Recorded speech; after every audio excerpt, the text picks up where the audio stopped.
Python. Known for its high-level and object-oriented language, currently as the biggest programming language today used by some of the biggest companies. Python was created in 1991 on February 20th by Guido van Rossum as a hobby project so that he wouldn't get bored.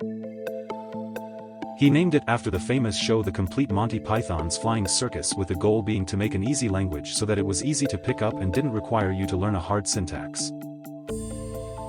It avoids things like declaring the type of a variable for a much simpler approach, unlike in more heavy syntax-based languages. It's mainly used to create server-side code and is great for building apps that require machine learning and AI, creating web apps with Django, as well as for data analysis and visualization.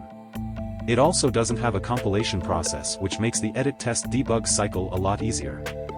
It has a big ecosystem and community where there are a lot of packages ready to be used, which is why it's a first-choice pick for mathematicians, analysts, scientists, and even kids, and is the reason it's the #1 language today. We can get started by creating a file with the .py ending, and we simply create a variable like this. We can also implement lists and dictionaries in out code with easy syntax. As you can see, Python doesn't use any curly braces or semicolons but uses blocks and colons. If I define a function, you see the use of the different blocks and colon representing different levels and hierarchies, with a block being 4 spaces long.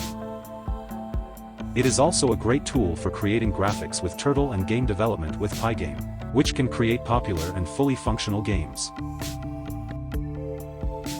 This was Python Explained.